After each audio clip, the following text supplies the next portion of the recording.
உங்கள் சத்யாவில் இப்பொழுது ஆடி அதிரடி தள்ளுபடி. ஆனந்திக்கு மட்டும் ஏன் தான் இம்புட்டு சோதனை? எவ்வளவுதான் என் பிள்ளையும் தாங்கும், எம்புட்டு தான் ஓடும். இப்படி சோதனையில ஒரே நிம்மதி நம்ம மாப்பிள்ளை மட்டும்தான்.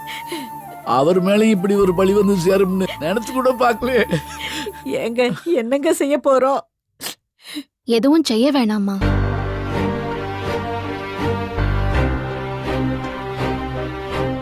ஆனந்தி, யாரும் கலங்க வேணாம்ப்பா.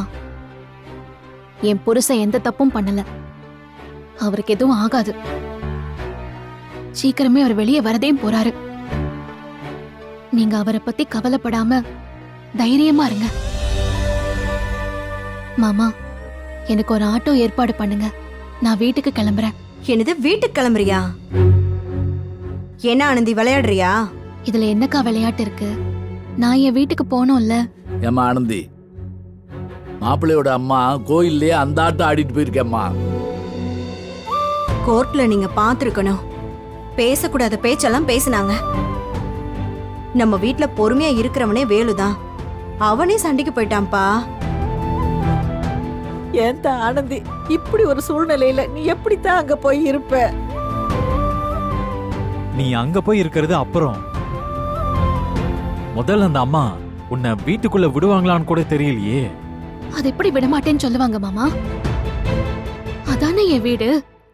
என்ன ஆனாலும் வீட்டை விட்டு வெளியே போயிடாதன்னு அவர் சொன்னத நீங்களும் தானே கேட்டீங்க.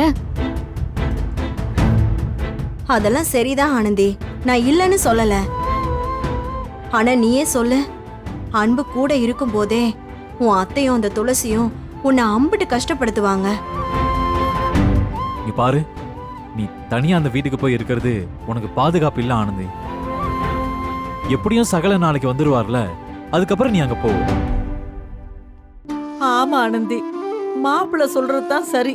உன் வீட்டுக்காரர் வந்த பிறகு நீ உன் வீட்டுக்கு போம்மா. அது வரைக்கும் என்ன எங்கம்மா இருக்க சொல்ற? என்ன புள்ள கேக்குற? இங்கேயே இரு. ஏன் இங்க இருக்க மாட்டியா? என் புருஷன் ஜெயில இருக்காரு. இந்த நேரத்துல என் வீட்டை விட்டு போட்டு நான் இங்க இருந்தேன்னா என் புருஷனுக்கு என்ன மரியாதை சொல்லு?